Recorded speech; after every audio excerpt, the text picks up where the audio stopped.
di depan mimbar ini. Shalom Tiberias. Masih kurang semangat. Shalom Tiberias. Apa kabarnya? Luar biasa. Banyak berkat, banyak mukjizat, banyak kuasa, banyak kepeng. Haleluya. Yuk katakan dulu 1, 2, 3 orang. Ya, kanan kirimu belakangmu katakan, Tuhan Yesus pasti memberkatimu. Haleluya. Haleluya. Puji Tuhan, puji Tuhan. Sudah makan siang? Sudah? Kalau belum makan siang, nanti habis ibadah kita makan bareng-bareng. Tapi biar masing-masing. Haleluya. Baiklah, tema atau judul khotbah kita hari ini berbicara tentang Yesus membangkitkan Lazarus. Kenapa saya membawakan tema ini, Bapak Ibu? Tentu ada alasannya. Alasannya adalah supaya kita dapat mengerti dan memahami bahwa waktu Tuhan bukannya waktu kita, dan waktunya kita bukan waktunya Tuhan. Kita hari ini belajar dari kisah seorang Lazarus yang dibangkitkan oleh Yesus. Mari buka Alkitab kita, terambil dalam Injil Yohanes pasal yang ke-11 ayat yang ke-17 sampai dengan ayat yang ke-21. Injil Yohanes pasal yang ke-11 ayat ke-17 sampai dengan ayat yang ke-21.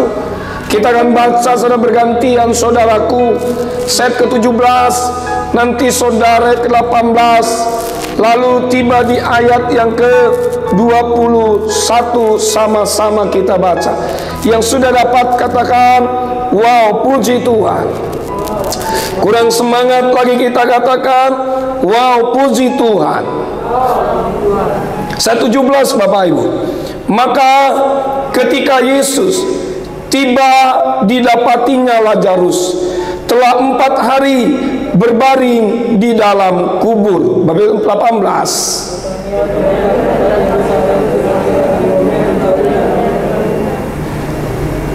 Di situ banyak orang Yahudi telah datang kepada Marta dan Maria untuk menghibur mereka berhubung dengan kematian saudaranya. 20 saudara.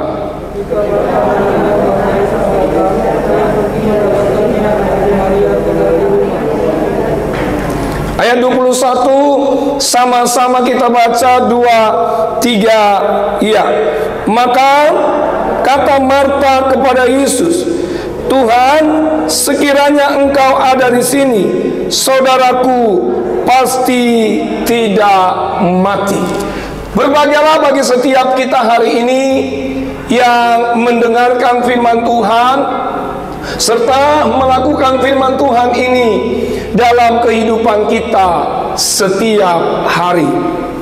Saudaraku yang dikasihi dalam nama Yesus, peristiwa Yesus membangkitkan orang mati itu tercatat di dalam 3 kitab Injil. Yang pertama, saudaraku, kalau saudara baca nanti di rumah, dalam Injil Lukas pasal yang ke-8 ayat yang ke-40 sampai dengan ayat ke-56, di sana ada satu kisah anak perempuan Yairus yang mati lalu kemudian dibangkitkan oleh Yesus. Saudaraku, Yairus ini adalah seorang kepala rumah ibadat. Yairus ini memiliki anak satu-satunya, dan anaknya ini berumur kira-kira 12 tahun, Bapak Ibu. Nah, Alkitab sudah mencatat bahwa Yairus ini datang menemui Yesus. Nanti terjadi, Bapak Ibu, waktu Yairus berjumpa dengan Yesus, dalam perjalanannya mereka, saudaraku, dihadang oleh begitu banyak orang. Lalu tiba-tiba ada yaitu perempuan yang sudah 12 tahun pendarahan, yang sudah tidak disembuhkan oleh siapapun. Kemudian Bapak Ibu, wanita pendarahan ini menjamah jubah Yesus.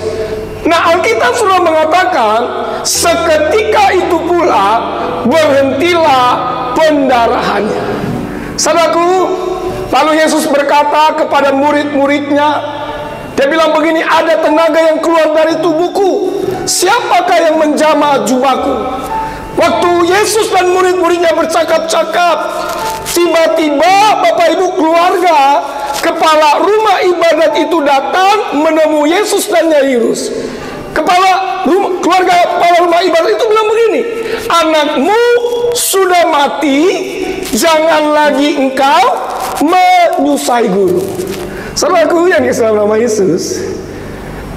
Tapi apa yang terjadi, saudaraku? Lalu kemudian sampai Yesus di rumah si Yairus ini. Dia berjumpa dengan anak Yairus yang sudah mati. Lalu Yesus menjamah anak ini. Alkitab sudah mengatakan seketika itu juga anaknya Yairus dibangkitkan. Itu kisah yang pertama. Lalu saudaraku, di dalam Injil Lukas pasal 7 ayat 11 sampai dengan 17, di sana juga ada kisah anak laki-laki janda di Nain mengalami yang namanya kematian. Sewaktu Yesus berkunjung ke suatu kota yang bernama Nain, dan Yesus bersama dengan murid-muridnya ikut serta dengan dia pada saat itu.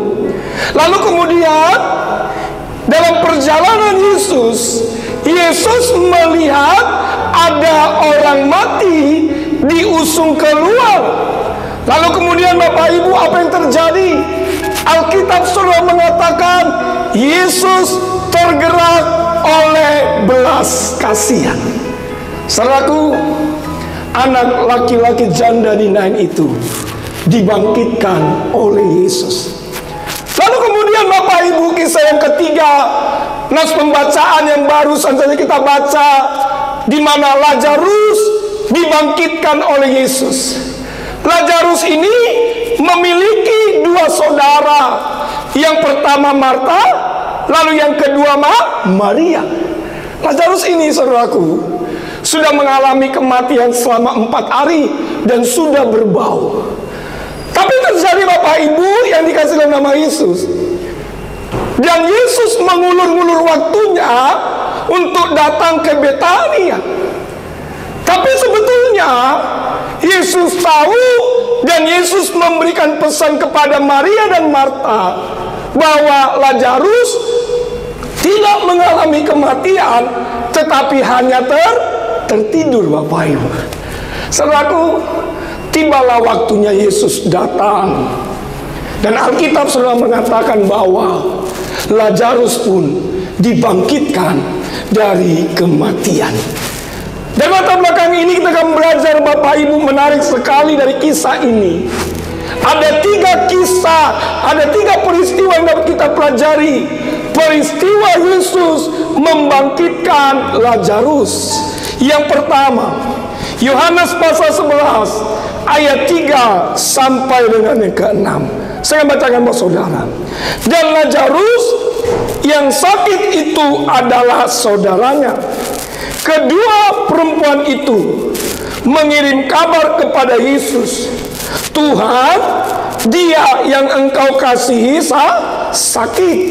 Ketika Yesus mendengar kabar itu, ia berkata, penyakit itu tidak akan membawa kematian, tetapi akan menyatakan kemuliaan Allah. Sebab oleh penyakit itu anak Allah akan dimuliakan. Yesus memang mengasihi Marta dan kakaknya dan Lazarus. Ayat 6, ayat menarik sekali Bapak Ibu, perhatikan baik. Namun setelah didengarnya bahwa Lazarus sakit, ia sengaja tinggal 2 hari lagi di tempat di mana ia berada. Saudaraku yang dikasih dalam nama Yesus, yang pertama yang dapat kita pelajari, peristiwa Yesus membangkitkan Lazarus, yaitu segala sesuatu ada waktunya. Bilang sama saya, katakan segala sesuatu ada waktunya. Yesus sengaja tinggal 2 hari di Yerusalem, padahal Marta dan Maria sudah memberikan pesan, sudah memberikan kabar bahwa saudaranya Lazarus sakit dan akan mengalami kematian. Itu artinya Bapak Ibu yang dikasih dalam nama Yesus, segala sesuatunya ada waktunya. Kisah ini, perkataan Yesus ini waktu dia tinggal selama 2 hari di Yerusalem, kisah ini sama ketika Yesus mengadakan mujizat, dia mengubah air menjadi anggur dalam pesta perkawinan di Kana. Waktu itu Bapak Ibu mereka kehabisan anggur. Tiba-tiba Ibu Yesus datang kepada Yesus dan berkata, mereka kehabisan anggur, tolong mereka. Ini pesta pasti memerlukan sekali. Apa yang dikatakan Yesus waktu ibunya Yesus datang kepada Yesus? Yesus bilang begini, saatku belum tiba. Wah, saudaraku, Bapak Ibu, saya sebagai hamba Allah ingin memberi pesan kepada saudara. Waktu Tuhan bukan waktunya kita, dan waktunya kita bukan waktunya Tuhan. Sering sekali kita memaksakan waktunya kita untuk menjadi waktunya Tuhan. Yang menjadi pertanyaan kita hari ini adalah, apa itu waktu? Waktu adalah seluruh rangkaian saat ketika proses. Waktu adalah sebuah perbuatan. Waktu adalah keadaan yang berlangsung, Bapak Ibu. Dalam Alkitab kita, saya pelajari Alkitab saya baik-baik, Bapak Ibu, bahwa waktunya Tuhan ada 3 hal berbicara tentang dalam bahasa Yunani.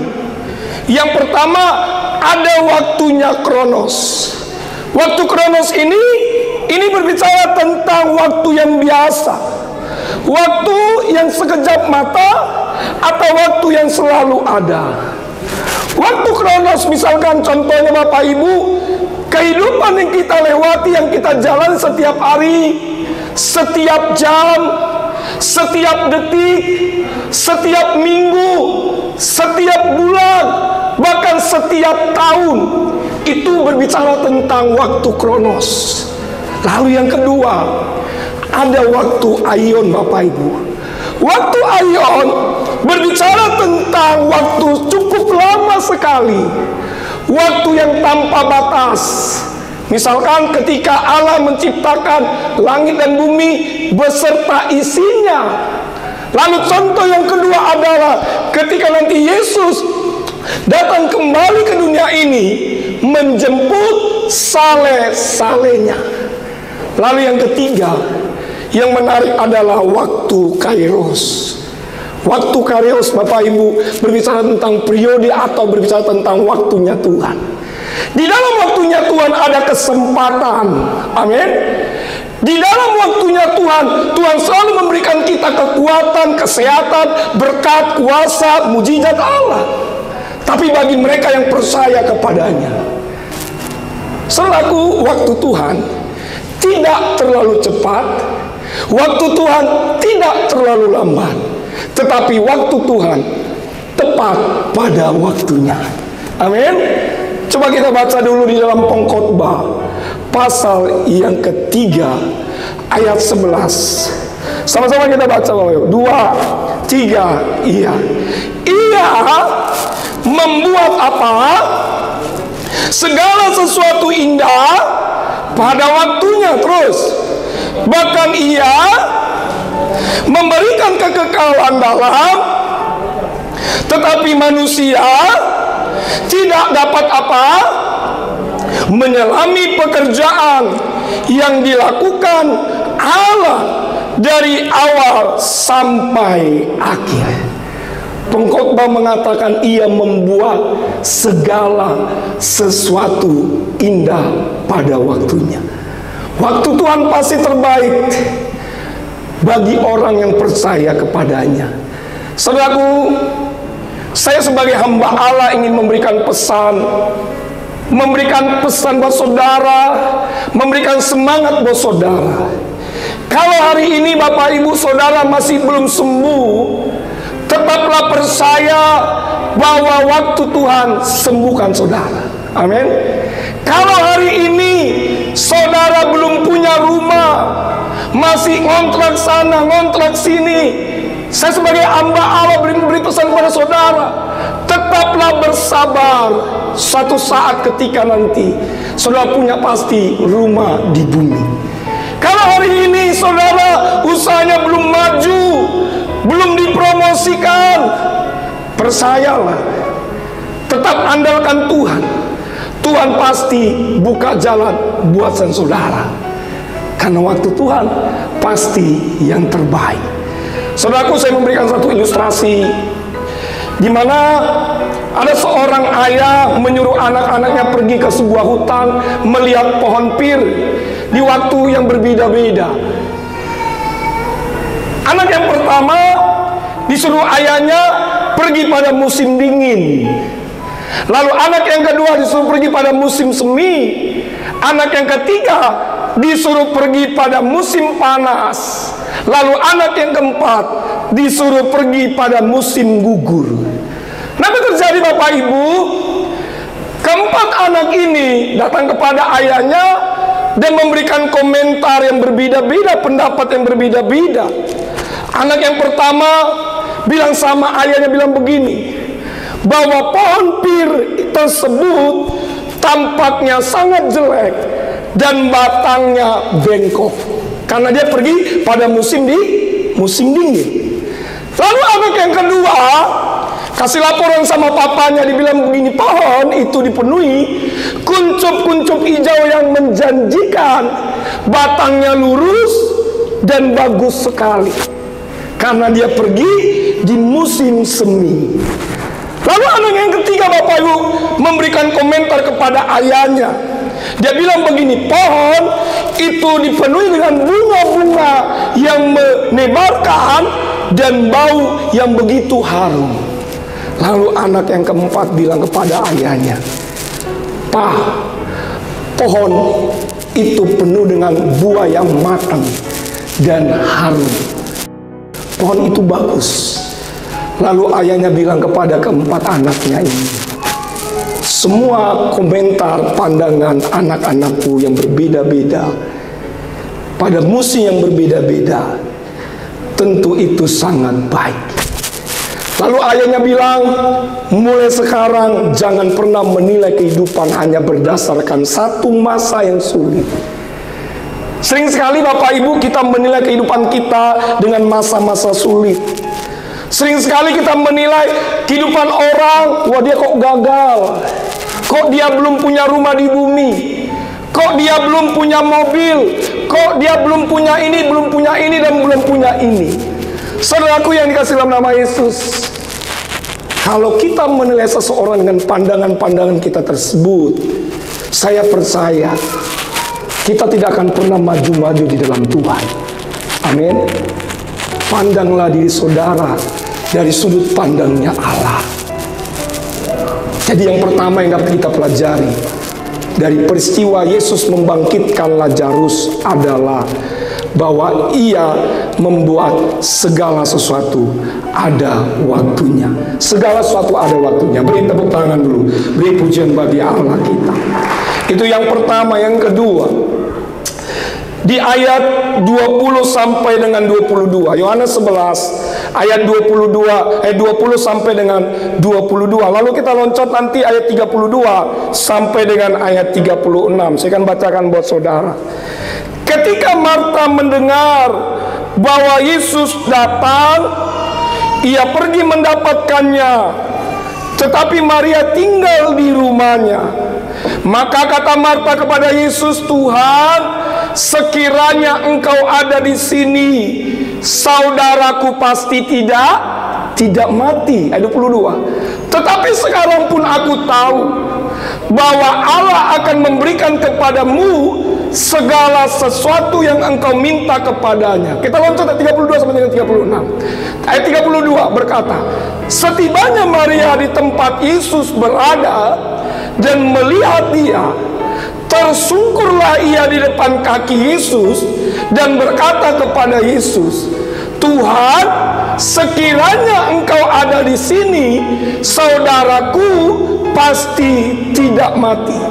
Ketika Yesus melihat Maria menangis dan juga orang-orang Yahudi yang datang bersama-sama dia, maka masyhurlah hatinya. Ia sangat terharu dan berkata, "Di manakah dia kamu baringkan?" Jawab mereka, "Tuhan, marilah dan lihatlah." Maka menangislah Yesus. Kata orang-orang Yahudi, "Lihatlah betapa kasihnya kepadanya." Saudaraku, kalau saudara pelajari, kalau saudara renungkan baik-baik tadi ayat 20 sampai dengan ayat 22, lalu ayat 32 sampai dengan 36, tahukah saudaraku, perkataan yang disampaikan oleh Marta dan Maria kepada Yesus itu sama. Coba perhatikan Bapak Ibu ayat 21. Lalu kita loncat ayat 32. Di sana ada kata, "Tuhan, sekiranya Engkau ada di sini, saudaraku pasti tidak mati." Perkataan Maria dan Marta itu sama kepada Yesus. Tetapi Bapak Ibu, respon Yesus terhadap mereka berdua berbeda-beda. Yesus lebih mengindahkan perkataan Maria dibandingkan perkataannya Marta. Baca baik-baik nanti, saudara. Maria tersungkur di kaki Yesus. Apa yang terjadi? Yesus berbelas kasihan kepada Maria. Bapak Ibu, Marta ini adalah orang yang sombong. Marta ini menganggap hidupnya hebat, tinggi hati, khawatir. Sedangkan Maria, saudaraku, Maria adalah orang yang tulus. Maria adalah orang yang rendah hati.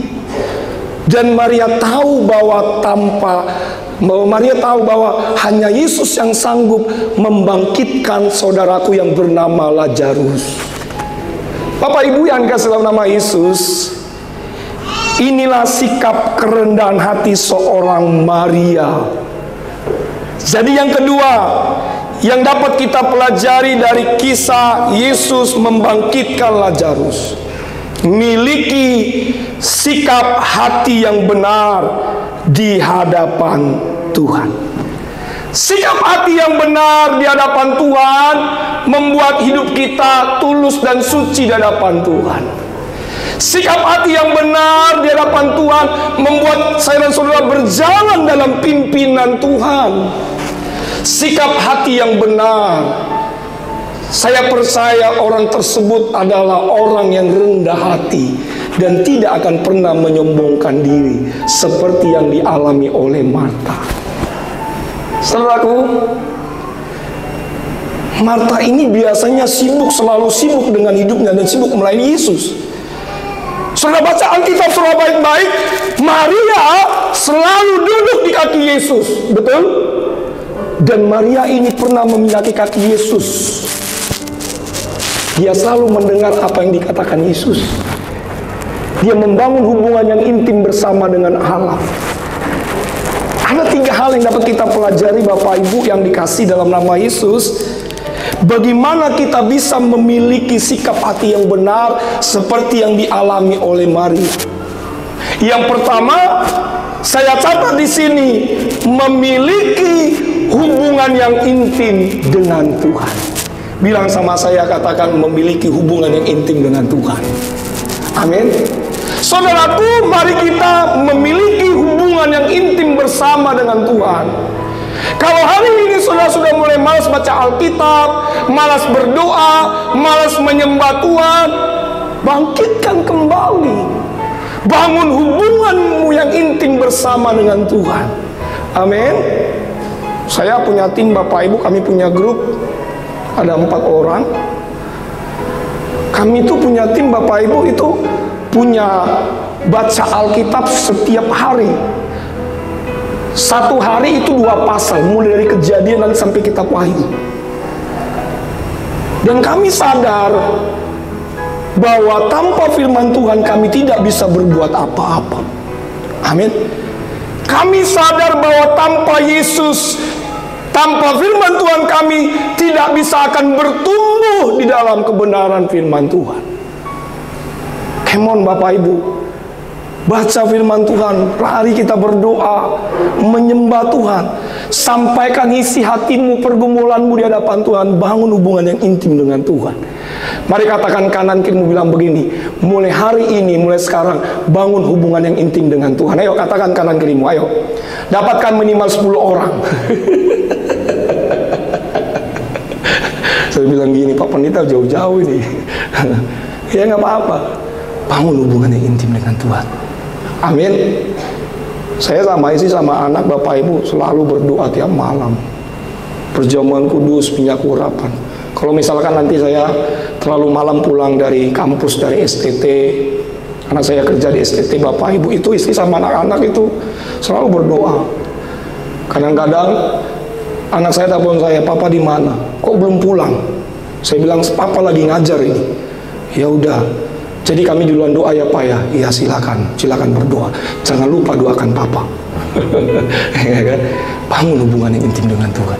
Saya percaya Bapak Ibu, beberapa saudara pun ada yang selalu membangun hubungan intim dengan Tuhan. Tapi kalau hari ini saudara udah mulai malas baca firman Tuhan, malas berdoa, ayo Bapak Ibu, bangkitkan, bangun kembali, kasih mula-mula bersama dengan Tuhan. Yang kedua, saya pelajari Bapak Ibu, bagaimana kita bisa memiliki sikap hati seperti Maria. Yang kedua, kita harus menjadi pelaku firman Tuhan. Kitab Yosua pasal 1 ayat 8 berkata, "Janganlah engkau lupa memperkatakan kitab Taurat ini, tetapi renungkanlah itu siang dan malam, supaya engkau bertindak hati-hati dengan segala yang tertulis di dalamnya, sebab dengan demikian perjalananmu akan berhasil dan akan beruntung." Yang ketiga, bagaimana kita memiliki sikap hati seperti Maria, miliki kasih kepada Tuhan dan sesama. Saudaraku, Yesus merangkum dari seluruh isi hukum Taurat. Hanya 2 isi hukum Taurat itu. Yang pertama adalah kasih Tuhan Allahmu dengan segenap hatimu, dan dengan segenap jiwa, dan dengan segenap akal budimu. Dan hukum yang kedua adalah kasihi sesama manusia. Saya baca di dalam kitab Talmud, dan kitab Talmud ini bilang bahwa ada begitu banyak ribuan hukum Taurat atau firman Tuhan yang tertulis dalam Alkitab. Mungkin saya bilang begini, Pak Pendeta, kan bukannya 10 hukum Taurat yang Allah berikan kepada Musa, betul? Dan saya setuju, menurut pandangan kitab Talmud ini, ada begitu ribuan hukum Taurat yang Tuhan berikan kepada bangsa Israel. Tapi tahukah saudaraku, tidak ada seorang pun bangsa Israel yang mampu melakukan seluruh hukum Taurat ini. Makanya Yesus mati di atas kayu salib, menggenapi seluruh hukum Taurat, dan hanya tinggal 2 isi hukumnya, mengasihi Tuhan dan mengasihi sesama. Cuma tinggal 2 itu. Bapak Ibu, hidup kita harus benar sungguh-sungguh mengasihi Tuhan dan sesama. Jangan dibalik. Sering sekali banyak orang Kristen mengasihi harta, ya kan? Mengasihi jabatan, mengasihi dunia ini. Bapak Ibu, dunia ini akan musnah dan hancur. Amin. Tetapi ketika saudara mengasihi Tuhan Allah kita dengan segenap hati kita, surga menjadi bagian kita selama-lamanya. Tapi Bapak Ibu, kita pun harus berjuang hidup baik, hidup benar di hadapan Tuhan. Itulah buktinya, tandanya kita mengasihi Allah kita. Kita berjuang. Makanya ada pujian bilang begini, "Telah kulihat kebaikan-Mu yang tak pernah habis di hidupku. Ku berjuang sampai akhirnya Kau dapati aku tetap setia. Kita berjuang sampai akhirnya kita dipanggil oleh Tuhan. Beri tepuk tangan, beri pujian bagi Allah kita. Yang ketiga, yang terakhir. Kalau yang ketiga, yang terakhir, silakan berkata, aku tahu yang ku mau, kita akan segera selesai. Tapi ini yang ketiga, ada 30 poin lagi, kita selesai jam 7 malam. Saya bilang begini, wah lama sekali Pak. Ya, biasanya Bapak Ibu kalau mahasiswa itu bikin makalah itu ada bab 1, bab 2, bab 3, bab 4. Itu tadi ya, poin 1, poin 2 itu masih bab 2-nya. Ini bab 3-nya, ini masih isinya. Ini kita isi tadi masih pengantar itu, latar belakang pendahuluan. Jadi ada 3.1, 3.2, 3.3 sampai 3.30. Saudara menatap saya dengan sinis. Saya bilang begini, lama sekali Pak Pendeta. Soalnya saya hari ini arisan Pak Pendeta, saya hari ini nari. Tapi nggak apa-apa, dari 30 poin ini kita rangkum 1 poin, jus yang terakhir. Tinggal yang terakhir. Kalau yang terakhir saudara akan pasti semangat. Yes, kita akan segera pulang dan selesai. Yang terakhir, ayat 39 sampai dengan 44. Saya akan bacakan buat saudara. Kata Yesus, angkatlah batu itu. Marta, saudara orang yang meninggal itu berkata kepadanya, Tuhan, ia sudah berbau sebab sudah 4 hari ia mati. Jawab Yesus, bukankah sudah kukatakan kepadamu, jikalau engkau percaya, engkau akan melihat kemuliaan Allah. Maka mereka mengangkat batu itu. Lalu Yesus menengadah ke atas dan berkata, Bapa, aku mengucap syukur kepadamu karena engkau telah mendengarkan aku. Aku tahu bahwa engkau selalu mendengarkan aku, tetapi oleh karena orang banyak yang berdiri di sini mengelilingi aku mengatakannya supaya mereka percaya bahwa engkau yang telah mengutus aku. Dan sesudah berkata demikian, berserulah ia dengan suara keras, Lazarus, marilah keluar. Orang yang telah mati itu datang keluar, kaki dan tangannya masih terikat dengan kain kapan, dan mukanya tertutup dengan kain peluh. Kata Yesus kepada mereka, bukalah kain-kain itu dan biarkan ia pergi. Yang ketiga yang dapat kita pelajari dari peristiwa Yesus membangkitkan Lazarus, tidak ada yang mustahil bagi Tuhan. Bilang sama saya, katakan, tidak ada yang mustahil bagi Tuhan. Amin. Lazarus sudah mati selama 4 hari dan berbau. Itulah hebatnya Tuhan kita. Apa yang tidak mungkin bagi manusia, mungkin bagi Allah. Amin. Sekali lagi Bapak Ibu, apa yang tidak mungkin bagi manusia, mungkin bagi Allah. Saudara ingat Bapak Ibu kisah di mana Maria pada saat itu masih dalam keadaan bertunangan. Kalau dalam Injil Matius, saudaraku, malaikat Allah menampakkan diri kepada Yusuf. Tetapi dalam Injil Lukas, malaikat Allah menampakkan diri kepada Maria. Dan dalam Injil Lukas, malaikatnya disebutkan namanya malaikat Gabriel. Tapi dalam Injil Matius tidak disebutkan siapa nama malaikat itu.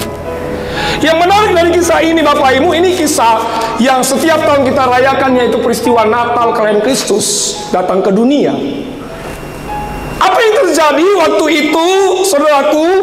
Maria, Alkitab selalu mengatakan bahwa status Maria dengan Yusuf masih dalam status bertunangan, betul? Tapi saudaraku, Maria mengandung daripada Roh Kudus. Wah, dalam Injil Matius bilang begini, Yusuf, saya malu ini. Saya kan belum apa-apakan si Maria. Nikah saja belum, masih status tuh tunangan.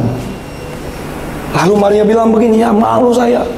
Saudaraku, bagi hukumnya bangsa Israel, orang Yahudi, kalau ya kedapatan berzina dalam hukumnya Musa, itu dilempari pakai batu sampai mati. Kedapatan berzina. Tapi saudaraku, Maria ini kan gak kedapatan berzina, tapi tiba-tiba kucuk hamil, mengandung dari Roh Kudus. Ini memalukan bagi keluarga Yusuf dan Maria pada saat itu. Sampai-sampai Alkitab sudah mengatakan mereka menyingkir dari kota itu.